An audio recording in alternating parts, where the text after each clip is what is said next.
yellow button, and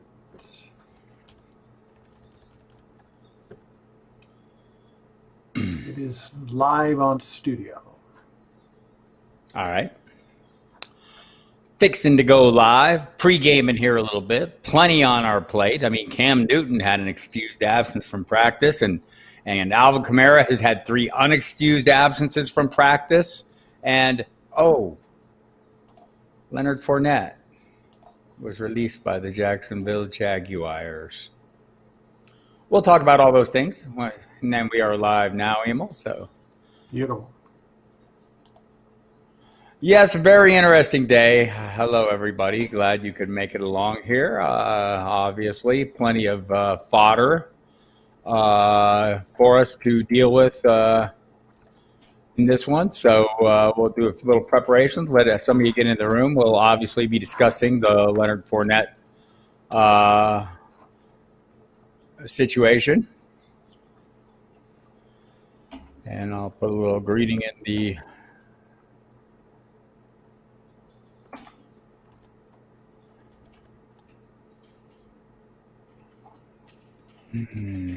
Yep, never a dull moment in the NFL and fantasy sports. Yeah, there'll be some fallout from this one. I was kind of joking around before we went live, even though there's all kinds of news today. We have Cam Newton getting an excused absence as he takes the lead in the firm lead in the quarterback competition for the Patriots. We have Alvin Kamara has not been practicing the last 3 days. Seems like a bit of a contract kerfuffle blooming there, which we hate to hear. And then, I woke this morning to the news that Leonard Fournette had been released by the Jacksonville Jaguars. And that's obviously going to be a big deal from a fantasy perspective, and we'll kind of plumb those depths and see where we stand on that. We'll be taking your questions today, as always. Looking forward to having them. Looking forward to talking to you. Go ahead and feel free to interact with us. Just pop your questions into the chat, and I'll be watching those and bringing them to Emil's attention and answering them as needed. Answer them in the chat if needed.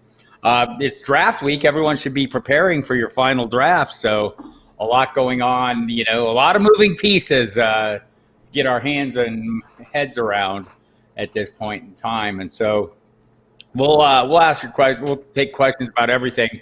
Kind of in between, we'll kind of try to plumb the depths of the Jacksonville developments and see where that takes us. And I guess that should start, Emil, with the obvious, the Jacksonville backfield, minus Leonard Fournette, who was a touch monster last year, between carries and targets. One of the busiest players, had the 76 catches last year. I'm trying to remember how many carries, but it seemed like it was pushing up to 300 before all was said and done. He was, I think, number 3 in total touches last year, if not number 4 of all players. Yeah, we had a question earlier in a previous chat about, would he be a top 10 in a point per touch league, or a point per carry league at least? I'm thinking, he had 265 carries last year. He had 76 catches, so very busy. He had 268 carries the year before in 2017, not so many in 2018, missed some time. So Leonard Fournette's been a very active part of the offense, but the offense was changing. And so just to, set the table, they were able to save some money, or they're going to be able to save some money. I mean, if somebody claims him off waivers, they're off the hook for his contract, $4 million and change. There's already a bit of a dispute on because they voided the guaranteed portion of his contract. So they may still have to pay. We'll find out. That'll take time. So that leaves Raquel Armstead, the man we've previously assumed has been his handcuff, who's back in camp now and looking pretty good in recent workouts after missing, I think he missed 3 weeks on the reserve COVID list. So he's back and healthy. Divine Ozigbo has been drawing some rave reviews as well. So was Leonard Fournette, by the way. If you listen to people who cover the Jaguars on a daily basis, he was having a very impressive camp. Looked good, fast, lean, mean, all those things. They're just ready to move on from him. And the new offense maybe dictated it. But they also have Chris Thompson there, who is very knowledgeable and familiar and has had some success in Jay Gruden offenses. During his time in Washington, there was that one season just a couple years back where he was super effective. Got to stay healthy, Chris Thompson, to have an impact, though. So already getting questions, and we'll kind of get to those. And so one of the things we'll get to is the thoughts about the teams that may be in the market. I'll just say this before we get started, and it's me, Bob Harris, in case you forgot, and Emil Kadlec here with you. And I guess we were adjusting the rankings this morning, so this looks like a committee for now: Armstead, Ozigbo, and Thompson. So we've kind of moved all those guys up. What range are we at on those, Emil? Right now on mine, I've got at 33 for Armstead, 45 for Ozigbo, and about 65 for Thompson. I'll go quickly look to see what the staff is. So, it's we're quickly trying to figure out whether, how they're going to proportional. That's a lot of touches to make up for. It is, and I think Thompson will get his share. So I think kind of where he's been going seems like a pretty good spot. And I'm just checking his ADP. All these ADPs are going to rise, though. Trust that. Thompson had been going as running back 65, 14th round. Expect that to rise a little bit. Raquel Armstead, I don't even know if he'd been going at all in the top 70 or so. I don't think he has been. Maybe people were handcuffing him. Ozigbo certainly hadn't. All those guys move in. Armstead and Ozigbo kind of move up into that 40, 50 range for me right now. And I'm hoping we get a little clarity in the next couple of days. It seems more likely that Armstead, who's kind of been that guy before, is going to get that. But again, the recent reporting has been that Ozigbo looks really good. So maybe not a guy to be dismissive of. It maybe makes it hard to cash in on this. Maybe you're rolling the dice with either of those guys. Maybe Thompson is the most predictable outcome as the receiving back. So, and part of the problem there is both those guys can basically catch the ball as well. Ozigbo and Armstead can both catch the football. So, and didn't Chris Thompson have some injury issues last year? He's had injury issues in the past, yes, and last year included, I believe. So, that's been an issue. He had one really super good season where he was really on a roll and then fractured his leg. Let me just bring up the numbers from his time in Washington. Yeah, not to toot our own horn, but last week on Ask Me Anything, I talked about backing up Fournette if you're nervous with Armstead, and that would have been a good move. And let's assume it's a good move. In 2017, he had 6 touchdowns, had 64 carries for 294 yards, but more importantly, he had 39 catches for 510 yards. He was really effective in that receiving role under Jay Gruden. So, expecting him to carry on with that same role seems pretty reasonable to me. So just some of the questions. Still have Fournette. I dropped Latavius Murray and picked up Armstead. So, I get that, I'm doing it. You're fine. You have McCaffrey, Jonathan Taylor, Matt Breida, David Montgomery. I think Latavius Murray remains a pretty good standalone threat and a super high-end plug-and-play option against 2 teams last year that were really tough run defenses with Kamara out. Murray was dominant, 200 and some yards rushing. He caught a bunch of passes. I think he had 3 touchdowns over those 2 weeks. It was against Arizona and Chicago. So, I'm fine dropping Murray. We've got the talk today that Alvin Kamara is unhappy with his contract. He's been absent the last 3 days. No indication that this will lead to a holdout because that's not really good business right now. But, hell, I didn't think a day ago that, Leonard Fournette would be looking for work. I didn't think a couple years ago that a guy would hold out an entire season. And, so things move fast. And my expectations of what people will or won't do probably are not the best benchmark here, it turns out. So there's that. So trying to figure out why Jonathan Taylor is rated so much higher than Cam Akers. Rob Lenahan is, just before we get back into the Fournette stuff. 2 words, offensive line. They both go in with kind of ill-defined roles, or they have to earn starting roles. I talked to Jordan Rodriguez from The Athletic, who felt like, Cam Akers might not take the full charge of the backfield until week 8. Maybe it happens sooner. Either way, he's running behind a horrible offensive line where Jonathan Taylor's running behind pretty much the consensus best line in football. And he's built for that. His size, speed. So that's why. Rob, so we have that. So Bloom and Cookie still holding on to Fournette in one league to see where he signs. And that's where, our next question was this morning as we got the news at, I think it was about 6 o'clock our local time here, Emil, and we started talking about this about 6:30. Where do you move Fournette? So I'm not dropping him all the way out, of the rankings. I'm keeping him up there as in the top as a running back 3. I think I'm just outside of the top 30, and we'll see where it goes. I mean, if you're drafting today, it's a tough call. I mean, clearly you'd want guys. I think the bigger problem is where he lands and how bad he screws up somebody else, because I don't see any open wide situations where he could just come in and take over as a true feature back. Emil. Yeah, definitely. It's where will Fournette go, and what's his value going to be? We'll get into that. I mean, I haven't dropped him down right now to the point where I have like Devontae Freeman, which is way at the bottom of the rankings, 50, 60. Thinking he's going to sign somewhere, but Fournette seems more certain to sign. So just to get through a couple of these other questions to before we start divining where we think Fournette might line up. JB Frost, news on my buddy Joe Mixon, migraines, unhappy with contract, maybe both. The talk has been that they're working on a new contract for him. It's possible this is just a lot of players are doing hold-ins as opposed to holdouts, because hold-ins don't cost you $50,000 of unforgivable money a day. So we'll see how Alvin Kamara likes paying that. But, we'll see how it plays out. I think he's in a great position. I mean, I can't control these other things. So he remains my buddy, if that's the question, JB. Jason Gramillion has Chubb and Gibson. Antonio Gibson was proposed to trade for Julio and Dobbins. Would I make the trade? Boy, I'm assuming this is a dynasty league, and you may have a great running back in Chubb going forward. Kareem Hunt is not going to be on that team beyond this year. J.K. Dobbins may be a year away, so that might be kind of a wash. You might have 2 top 10 running backs in the equation.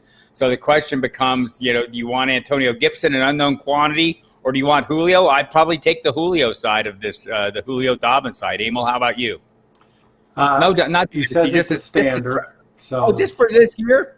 Yeah. I'm probably going to stick with Chubb. Yeah, I think I'd go Julio Dobbins personally, but it's tough. Yeah, I'd probably stick with Chubb there.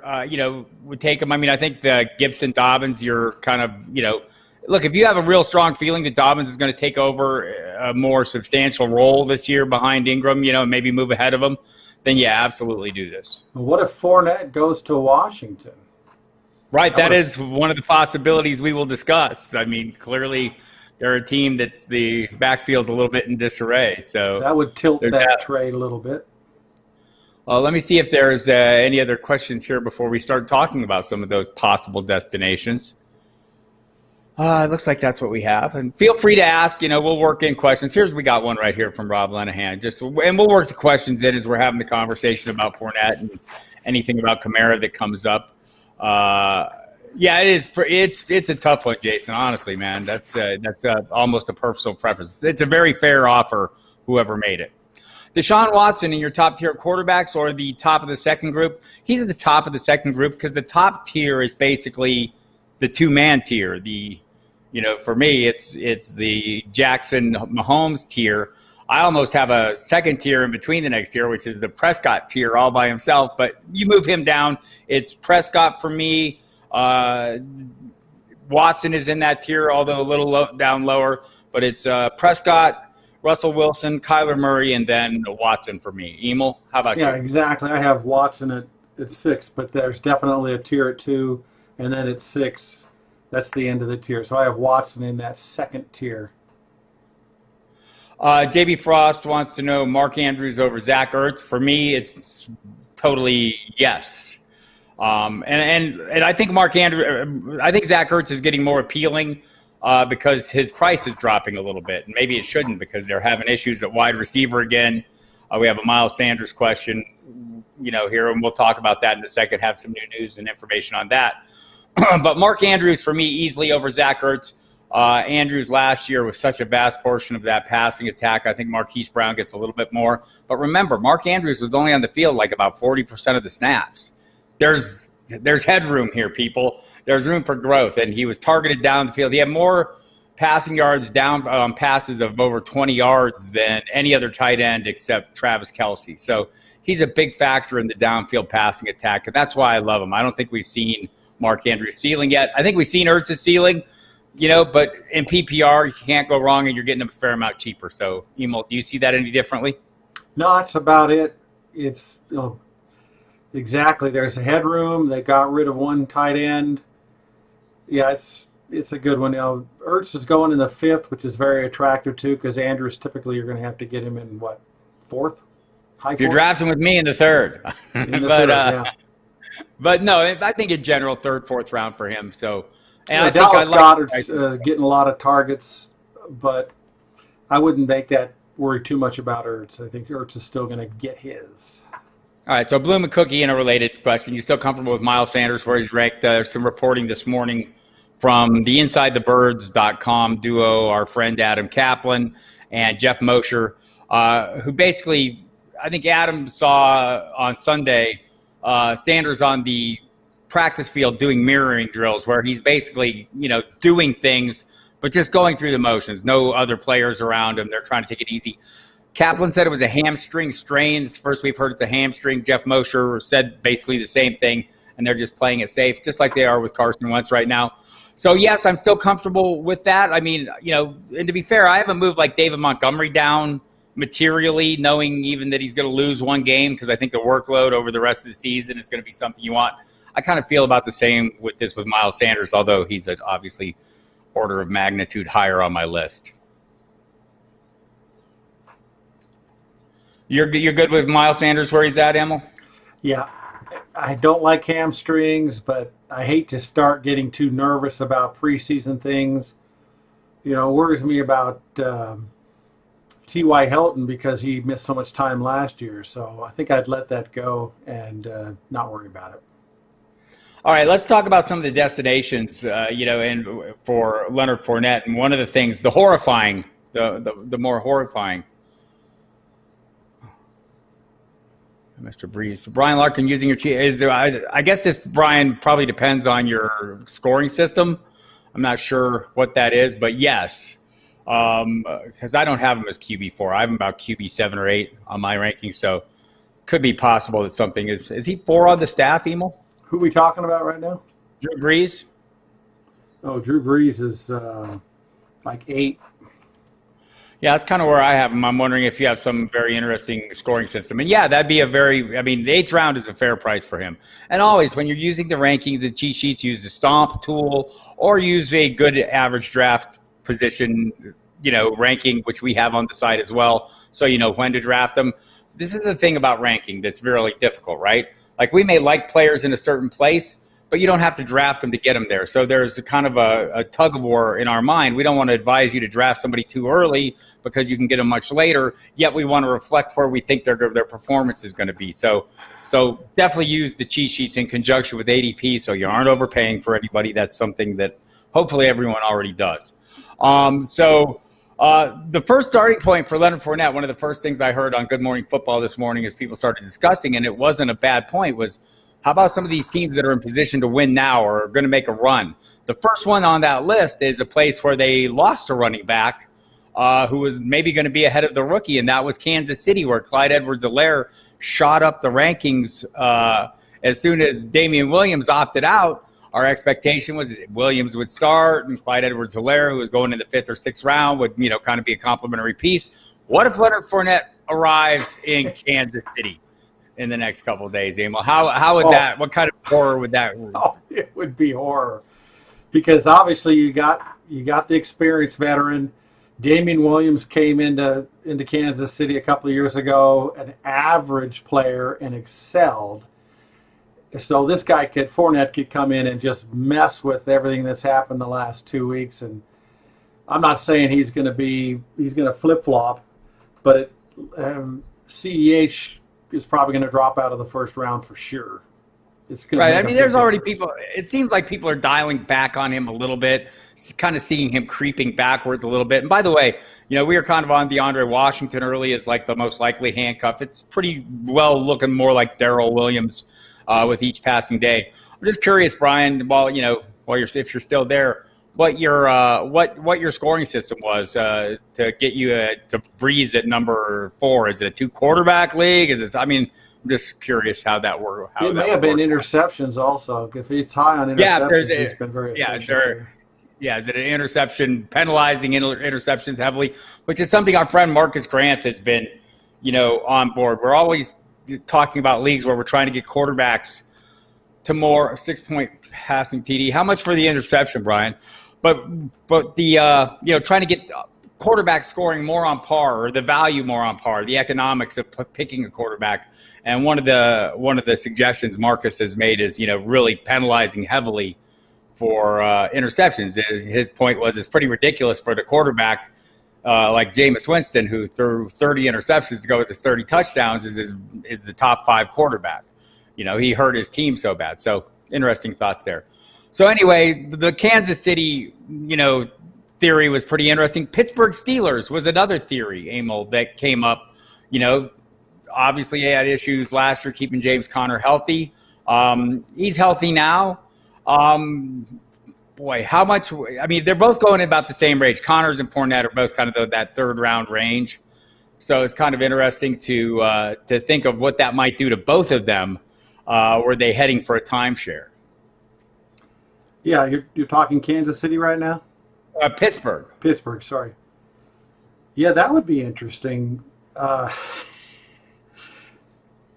would be a mess. It's going to mess everything up if somebody brings him to whatever team he comes to, I think.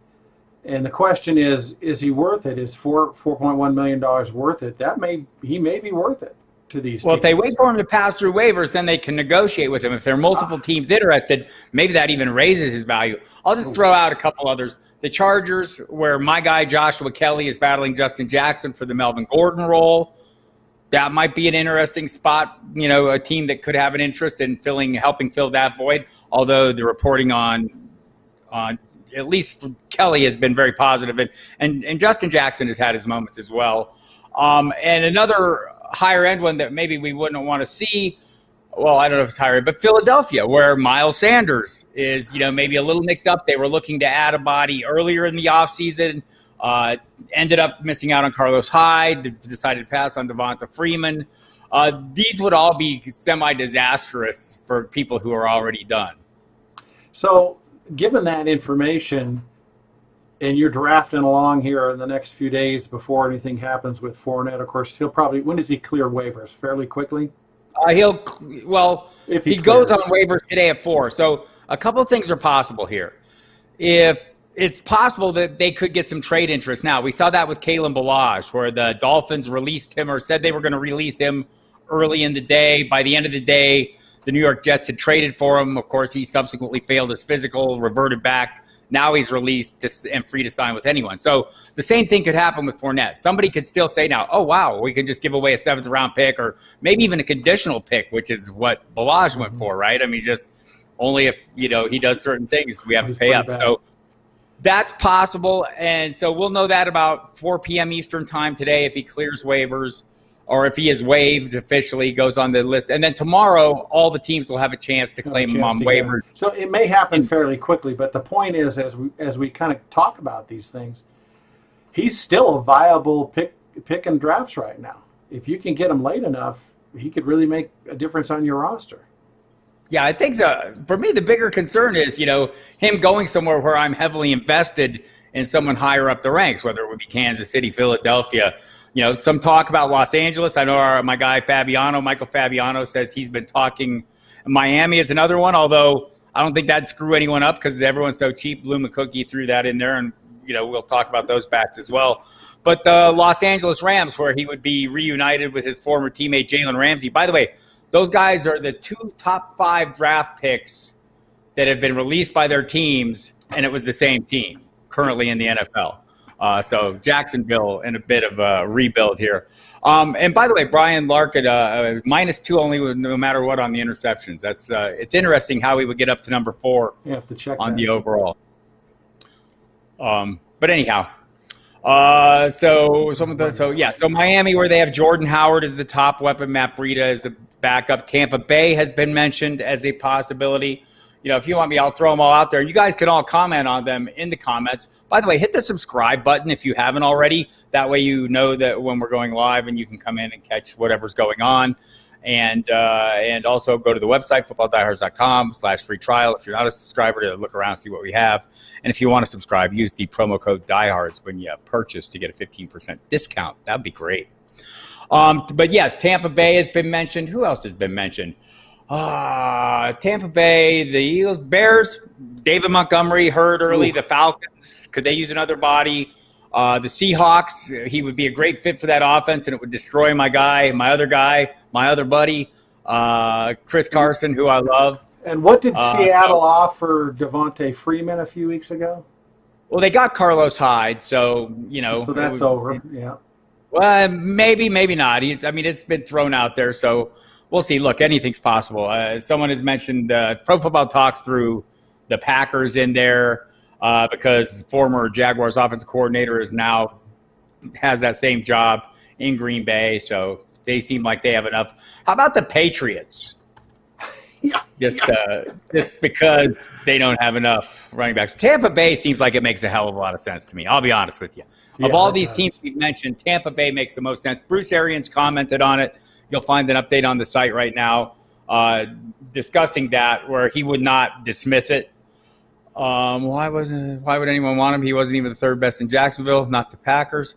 Well, somebody's going to want him because he is a available body with some experience and a body of work to demonstrate that he can run, at least if not super effectively.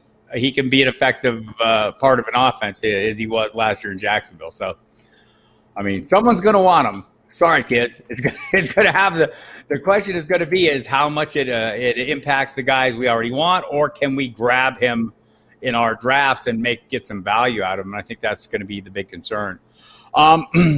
Someone threw out, where I saw another question. What do you guys think about a huge season for Tom Brady in Tampa Bay? Even the scrubby Winston was good in that sense. It is true. And there's great weapons around him, a number of them. Maybe Leonard Fournette will join those weapons. We'll see. Maybe not. Let's ask a question here. If Tom Brady ended up in the top 5 in fantasy quarterbacks this year, would that surprise you? No. If Tom Brady got hurt and missed 5 games this year, do you think that's a possibility? Yes. Yeah. But, we talked a lot about the fact he's around 10 or 11 ADP, but then we keep talking about all these receivers that are high on the list and all these great tight ends and pass-catching running backs. And, he could be a nice guy to pick in your drafts if you can get him, as the 9th or 10th quarterback. Yeah, there's tons of upside there. So every year we talk about guys like, if we're going to rank Mike Evans and Chris Godwin in the top 10, basically, of wide receivers, if we all think Gronk can be a top 10 tight end, and now we're hearing about O.J. Howard and Cameron Brate looking really good in practice, and Scotty Miller suddenly becoming Tom Brady's best friend, and Ronald Jones, catching the ball reasonably well. If all those things are true, then expecting Tom Brady to have a good season is not crazy. And I just want to throw in a Washington football team has been mentioned. We did mention that, Scott. Maybe you missed it, but that seems like, to me, one to really watch the Washington situation. What else we got here? Who do you like for a bench wide receiver between Anthony Miller or Sterling Shepard? I'll go Sterling Shepard. I love what Anthony Miller did last year down the stretch before he got hurt, 5-game run where he was essentially putting up wide receiver 2 numbers. He was kind of in that Michael Gallup, Calvin Ridley territory. Brief span, though, and he tends to get hurt a little bit. And his quarterback is not as good as I think Sterling Shepard's quarterback is. Sterling Shepard will be wide receiver 1 on given weeks, maybe not. The question for Shepard, the only real question for me is the concussion issues.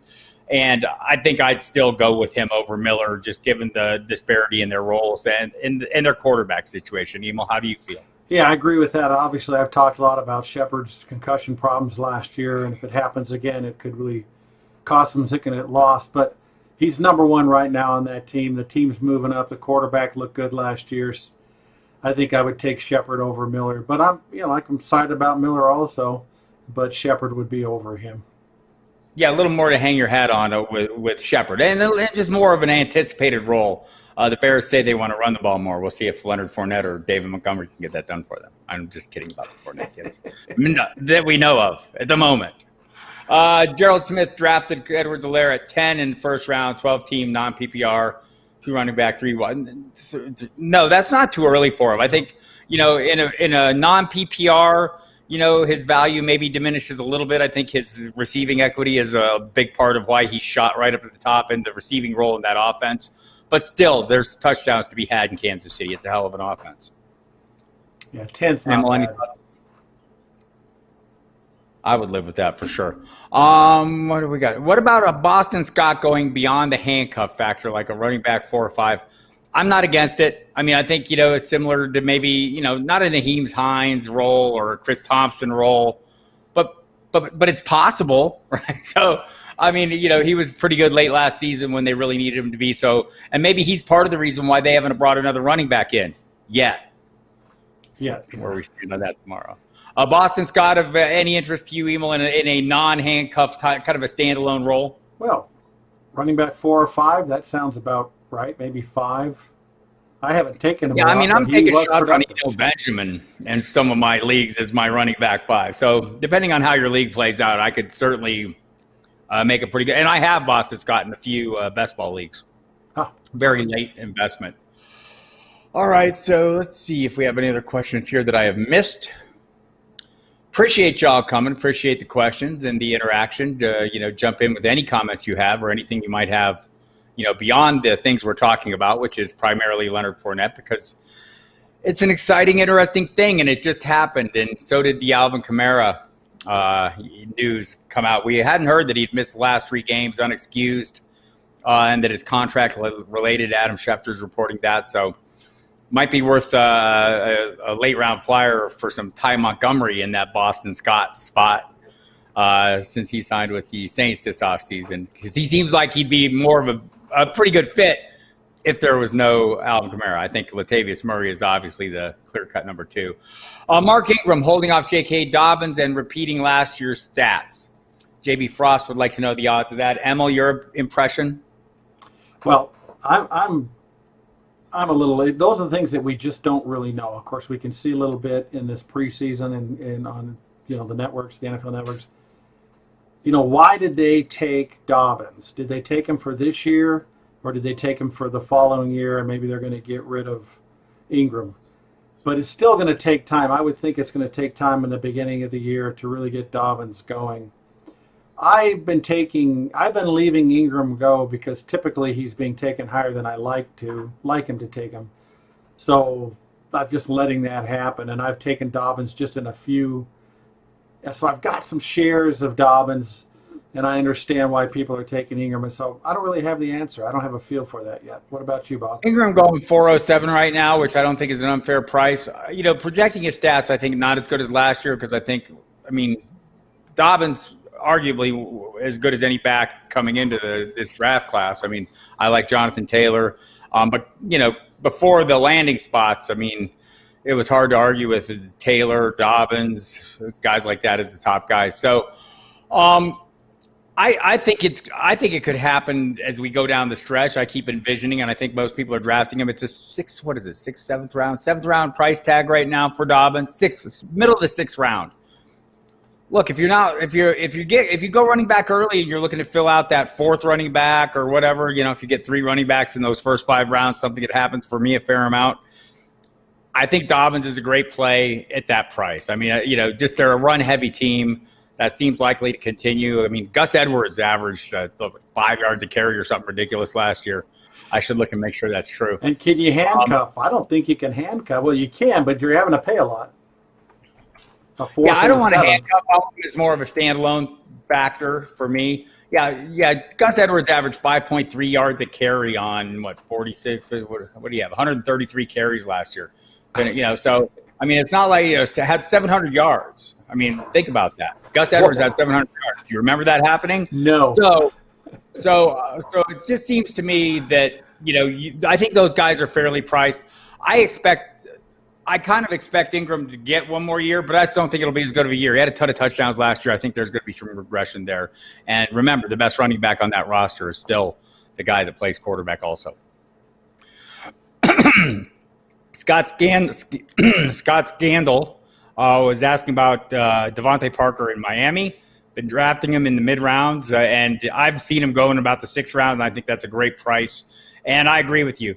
Wasn't just a monster at the end of last year. He's pretty much dominant. He beat the hell out of guys like Stephon Gilmore, Tre'Davious White.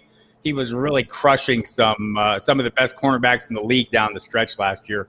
I think he's turned the corner. He's a little beat up right now. Emil, how do you feel about him at that 6th round price tag?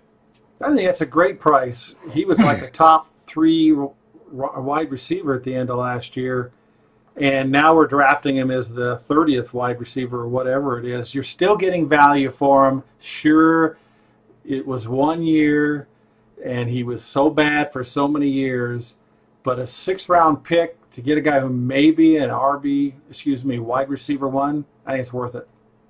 Yeah, I think so too. I think for me, he's just one of those great value plays. The problem there is there's 3 guys in that same price range that I like. It's been Marquise Brown, AJ Green, and Devontae Parker, all in that same range, and so I'm drafting tons of them, drafting even more, just trying so I can get more shares of those guys somehow. Part of this is I draft Mark Andrews so many times early, it's easy to pass on Brown because I don't want all those pieces in the passing attack, but yeah, it's getting difficult for me to split those shares.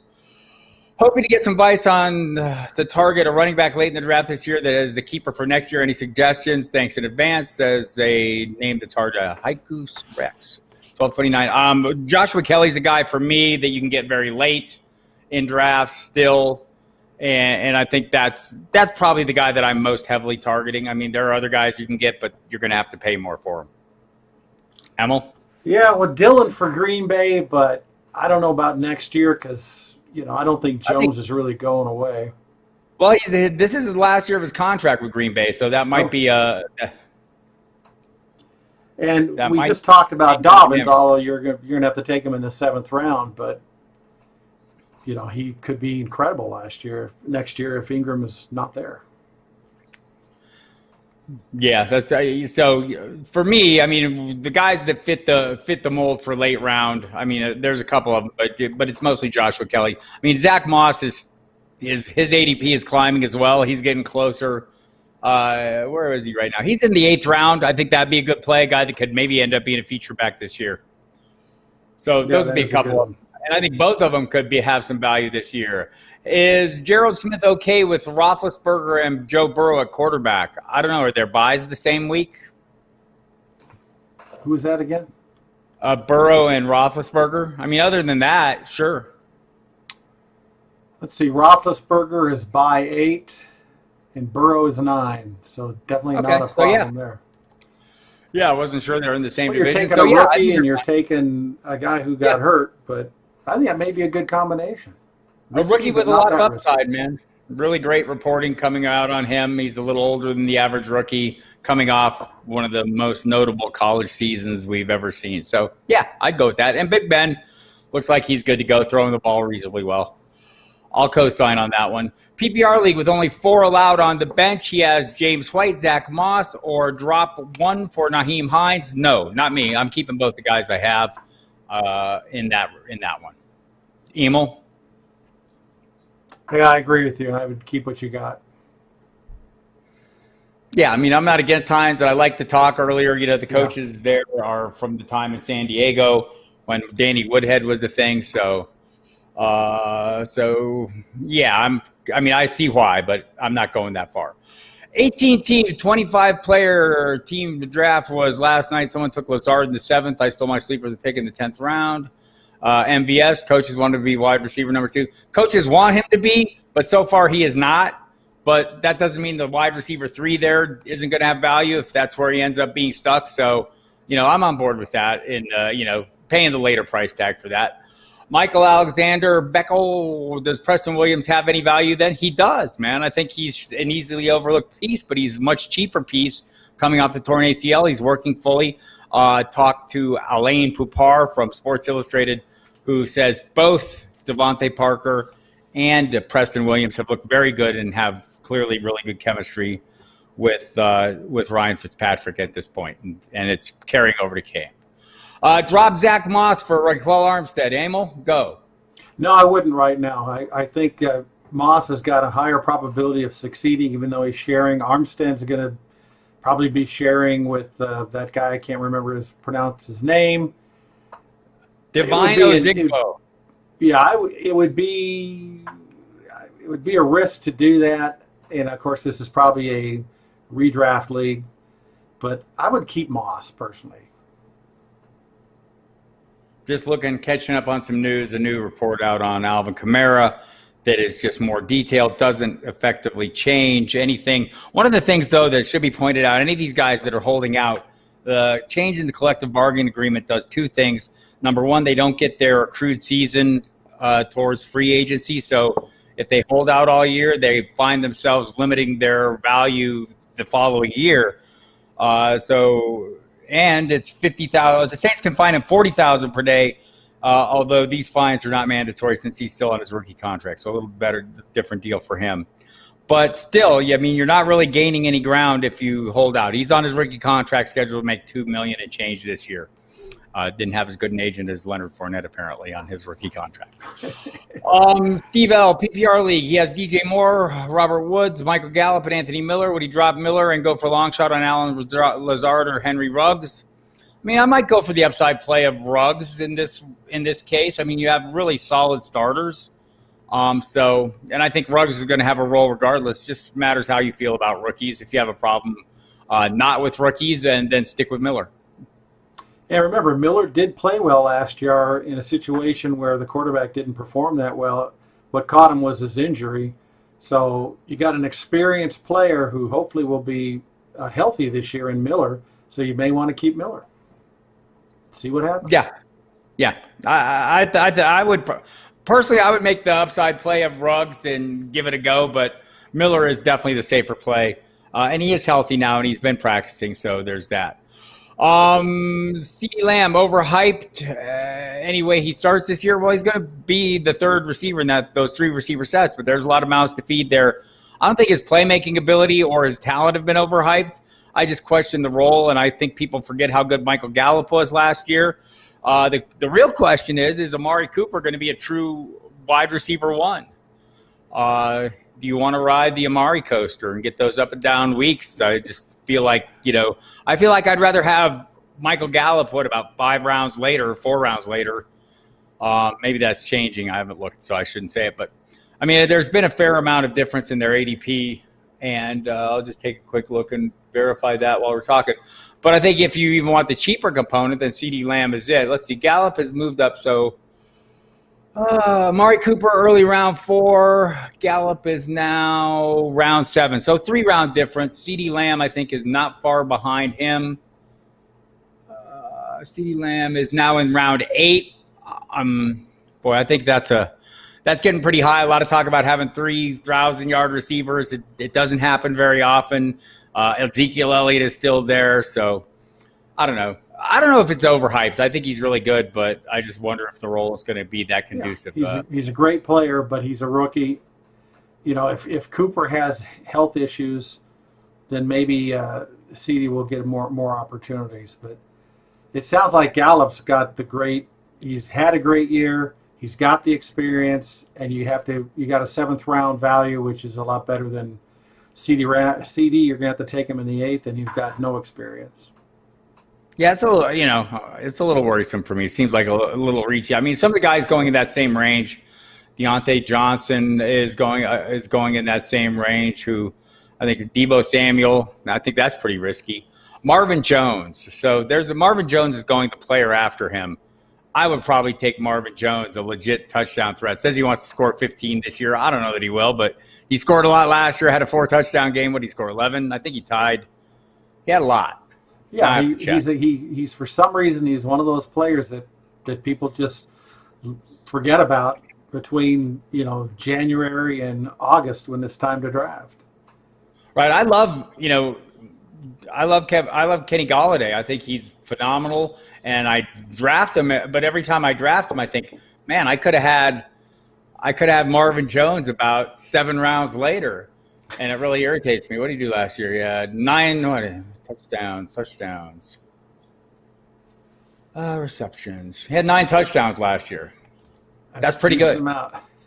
He's done that twice in the last 3 years. And the year he didn't do it, in 2018, he missed half the season, or almost half the season. He still ended up with 5. He tends to have those 4 touchdown games. But anyway, you see the point. Jarvis Landry's going in the 8th round, just a few picks before CeeDee Lamb, and I'm much more comfortable with his role. So definitely, I think, and some of this may come down to roster construction for you when you're building your rosters. If you feel really comfortable with the floors of the guys you've drafted earlier, and you're just looking for upside, you can kind of pick and choose and play, kind of do the dart tosses at that point. And you're just looking for guys with that kind of upside because you already have the high floors. Then I'm not against CeeDee Lamb. I mean, I think it's going to be a great offense, and he'll be some kind of factor in terms of big plays. But a good point. CeeDee Lamb versus Jarvis Landry. I would take Jarvis Landry right now. I would. I mean, it's easy to forget that Jarvis Landry was wide receiver 15 last year. Every year he's very good. Very busy. I know it's a new offense, and we are hoping Odell Beckham fares a lot better. And Odell Beckham still has that upside to be, a wide receiver 1. I mean, would anyone be totally shocked if at the end of the year Odell Beckham was in the top 5 among all wide receivers? I mean, he has that talent. We'd all be kicking ourselves. Right, because he's going very late. But by the same token, if Jarvis Landry, who were taken in the 8th round, ended up as a wide receiver 2, locked in, in the top 24, which he was last year and pretty much every year, I would not be surprised either. The Bengals have the number 1 waiver. Washington team 2. Do you think he makes it past 2 with AP still there? I mean, I think that's a fair. Washington is the first one on the list, first on the waiver list that has a need. Darius Geis no longer playing football, unlikely to anytime in the near future or the far future. So, and you mentioned it, Adrian Peterson is the top guy on the list. He's still under contract this year and next. So, I mean, I think Washington makes a lot of sense to me. And I hope they do, because I think it would screw us up less than other destinations, right? You think about it. I mean, if you've invested in Adrian Peterson, and I have, it's been double-digit picks. I think the guy that the only guy getting the single-digit round in drafts is Antonio Gibson right now, who's moved up to about the 7th round or so. And honestly, we don't know the role, but the reporting has been super positive on that. So, I mean, it sounds like he'll have a role, and maybe they would be a nice compliment. Yeah, we knew, Michael, who you meant, the Fournette going there. All right, Brian Larkin loves his running backs: Derrick Henry, Austin Eckler, Jonathan Taylor, Zach Moss. Now you're just bragging, Brian. Now you're just bragging. All those players. Yeah, that's a kind of good stable, man. High floor guys. I hope that's an 8-team league. I hope it's not. I hope it's a 12-team league and he's going to be killing it. Actually, this is pretty possible. You get Henry in round 1, Eckler in round 2, Taylor in round 4, Moss in round 8, Dillon way late, C. Edmonds way later. So in the 12-team league, you get Dillon late. Yeah, that's possible. So Scotty Moe wants to know if Alvin Kamara doesn't go on opening day, do you go with Aaron Jones, Phillip Lindsay, or Cohen? This is the easiest question ever. It would be Aaron Jones. I agree. Yeah, I mean, Lindsay and Cohen, we'll see what happens with Cohen. I don't think he just walks in and inherits that early down role if there is no and Taylor in round 3 is still not bad. But I don't think Cohen walks in and, they view him as more of a gadget player. They don't see him as an every down play. Just talked to it was Brian Grote from a local radio, WSCR, The Score in Chicago. And, he basically said they have some decisions to make. And so maybe Leonard Fournette ends up there. Or, they go with a mix of they have Ryan Nall and Artavis Price, is kind of the between the tackle guys, Cordero Patterson. Maybe not a great idea for a long-term option, but he's been working out with the running backs and a mixing Cohen in. So I think with Cohen and Lindsay, you're dealing both with guys who, have secondary roles at this point. Aaron Jones remains the primary weapon. And if you have to pick one beyond Aaron Jones, I mean, if you're going to start 2 of these guys, it would be Jones, and probably in PPR, I'd probably go Cohen to start out just because I don't have a good feel for the Lindsay-Gordon split just yet. And again, Taylor in round 3 is super fine. that works too. So Brian, who did you get a wide receiver? Yeah, that'd be Type that interesting. in and let us know. That would be And interesting. continue. Maybe he got Marvin Jones and Landry. Entirely possible. That wouldn't be bad. Just, we were talking about Philadelphia and Sanders. Now that Jalen Rieger's hurt, maybe we should address that as well, Emil. That, it seemed like he was on track to be an opening day starter. And we've heard the talk also from our buddies at Kaplan and Moser, InsideTheBirds.com. Adam Kaplan's been saying all along that Alshon Jeffrey seems likely to not open the season on the PUP list, meaning he doesn't have to miss 6 games. That also doesn't mean he'll be ready week 1. Maybe it'll take him a little time to get in. He's like 9 months removed from the Liz Frank injury. So, that's, his return. The fact that he wouldn't open season on PUP means they believe he could come back well before that, post week 6 return he would have if he was on PUP. But they've got Rager, who they thought was great. John Hightower is impressed. Deshaun Jackson, easy to overlook. Shouldn't be overlooked. I think going around 11 right now, which is crazy good value. I know that he had a hard time staying on the field last year, but if you heard the reporting, earlier this offseason, go back into your Flash or your August update notes and scroll down. He looks as fast as ever. And we kind of talked, he may be one of those guys, like Darrell Green, the former Washington cornerback, who probably at 50-some years old could still roll out of bed, or 60-some, roll out of bed and run a 4.4, right? And maybe Deshaun Jackson is one of those guys that will just always be fast. So I think it's easy to overlook him. I wouldn't run a straight at like the J.J. Arcega-Whiteside level or anything, but it's going to be interesting to see what they end up with. And I guess the concern is this a great boost for like Zach Ertz and Dallas Goedert? And what does it do for Carson Wentz if once again the receiving core is beat up, Emil?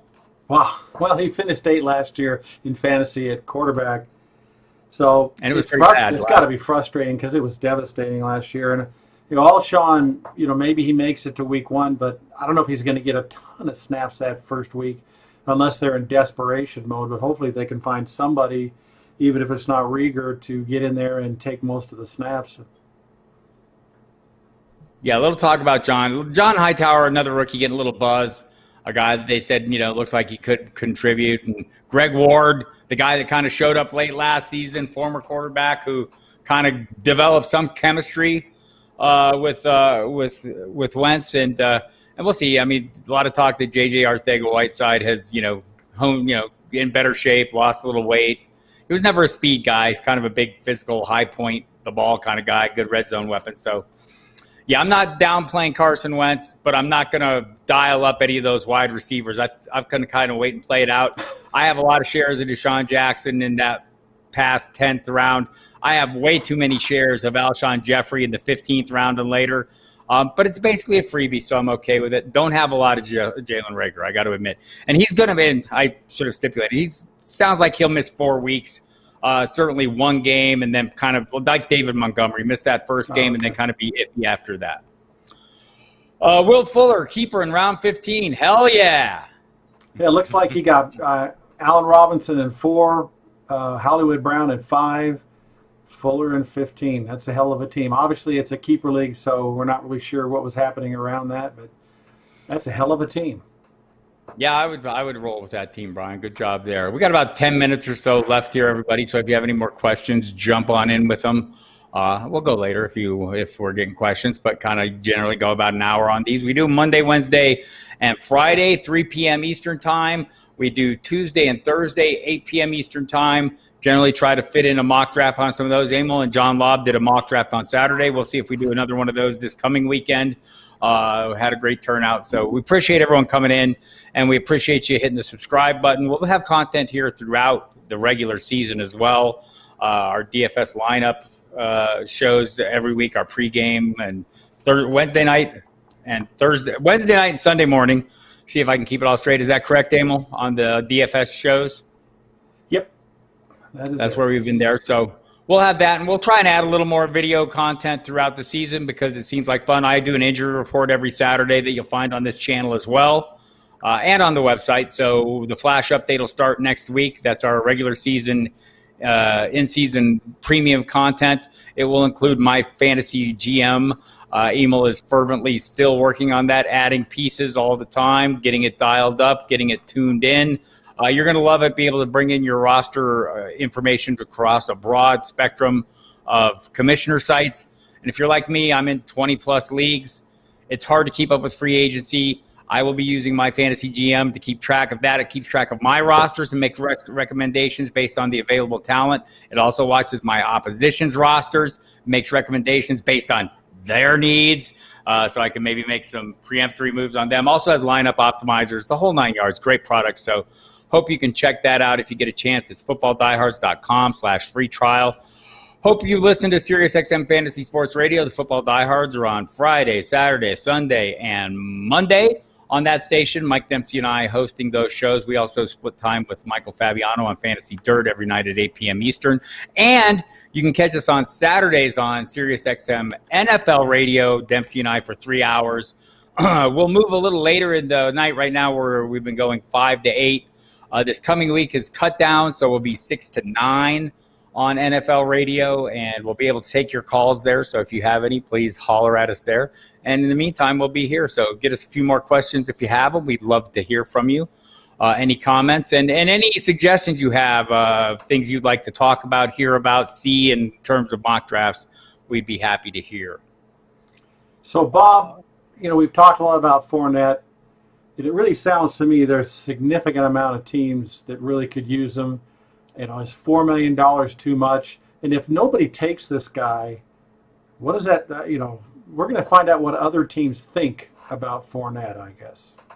Yeah, I think if nobody takes him, it probably means that they would like to get him for cheaper. It does not guarantee they will, though, because once you let him go through waivers, you can't claim him at his price. You have to negotiate with him. And if multiple teams are interested, that can be an issue. I'll be interested to see. We've got, about 2 hours left on the deadline. Again, I mentioned earlier, Kalen Ballage, the Dolphins announced they were releasing him and then ended up trading him because teams will jump in and say, hey, we'd like to get in on this before we have to battle on waivers or before he clears waivers and we have to bid on him. So we'll see. We'll be watching the next couple hours. Check the main page of the website, footballdiehards.com. We'll have all the news and information on what's happening up to the minute as they happen, kind of doing the news in real time. That's something you'll get used to if you haven't been a subscriber before. We keep a pretty close finger on the pulse of the news. And once we hit the season, all that is connected up to our rankings. So the rankings are done in real time as we head through the week and head towards the weekend and the games. And this year it's going to be more important than ever. I mean, not that don't want to belabor the point, but there is a pandemic out there. The NFL's handled it extremely well. Look, the NFL came into this thing, and they have done everything they promised us, which the main promise was we're going to do everything we can to play football, and they're there. We're right on the doorstep. Anything could go south at any moment with all this. We know that. But, boy, they put a lot of pieces in place, a lot of protocols, and they've done a really good job of meeting all the benchmarks they said they would meet. So now we're heading in about 10 days away from our first games, and we're very excited for that. So I don't see any more questions. Toss us out more. We'll wait around here another minute or two. Emil, any thoughts? This has been quite interesting, I didn't really think a lot. I'm going to get mad when people get cut, but I can't believe there's that many teams that Fournette could really help and still be a viable fantasy player. Didn't really think about it till we really kind of went through it. So I'm really excited to see that, see what happens there. Hopefully it'll happen soon. So, if you're drafting before it happens, of course, maybe we won't. If you can get this guy in maybe the 11th or 12th round, he may be worth that stab. Yeah, and if he does fall, I mean, that's kind of something you might want to watch for. If he just falls precipitously, if you're sitting there in your draft and you're thinking, wow, that guy is still there. If he's still floating in the top of your queue, if you're drafting online, you're going, damn, man, when is he going to go? Maybe you might want to give it some consideration, especially if your roster is built up. We have another question about Daniel Jones. My guy, Danny Dimes, can he hit 4,500 yards? That seems like a high end. That seems high end. What do you have? Coming in late, he had 3,000 to change last year. I don't think he got the 30. What was it? Now I have to look. Yeah, let me go look at the forecast. 3,027. So, yeah, pretty big jump. I mean, I think he is going to make a big jump. I keep trying to have to slow my roll on him, though, JB Frost, because I have to remember he has a really hard first game, 4 games. The schedule is not very forgiving early on. Projections on the site, if you go to the projections off of the cheat sheet tab, we have him ranked 12th quarterbacks, and we're forecasting 3,500 yards. Yeah, that seems more realistic. I mean, I think he could hit 4,000. I think 45 is probably pressing a little bit. We'll see. I mean, it's we have him with about 300 plus yards rushing, which I think kind of balances him out a little bit. Yeah, I do think he does have that rushing upside. Look, he's got great weapons around him. Full healthy year from Evan Ingram. I mean, but I do think that 4,000 is probably a limiting factor. Saquon Barkley's a bit of a limiting factor. He runs the ball very well. Jason Garrett comes in kind of with a run-heavy approach. I don't think we're going to see that same kind of offense, the no risk it, no biscuit thing we saw where Jameis Winston was hurling the ball around no matter what. So he's got a running back, a good running game, a coach that's made heavy use of the running back in the past. So love Daniel Jones, love the supporting talent. Not sure he's going to hit that number. Yeah, and he's got to learn how to hold the ball because he threw interceptions and he fumbled the ball. So hopefully he's solved. Yeah, the fumbles were bad last year, and he's worked. He's built up his body, added about 10 pounds of muscle. I know everyone does that. We all did that over the off season, especially this quarantine off season. Maybe not of muscle, but or something. Any final questions before we call this one a day, people? We'd love having you. Again, hit the subscribe button right here on the YouTube, right underneath Emil. You'll see it right there. And hit the notification button as well, or ring the bell so you find out when we have new content coming. We're going to add a Periscope component to this soon as well. So if you'd like to follow on Twitter, you'll be able to find it there. You find all these videos that we've been doing and all our Fantasy University videos on the site under the videos or under the Fantasy University link. So check all that out. Go check out the site. If you're not familiar with it, it's footballdiehards.com/free trial. And we'll be back tomorrow night, Emil, 8 p.m. Eastern. We got a mock draft set up. What are we doing?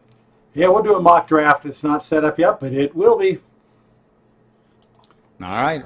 We'll see you then. Thanks, everyone, for coming, and we'll talk to you tomorrow.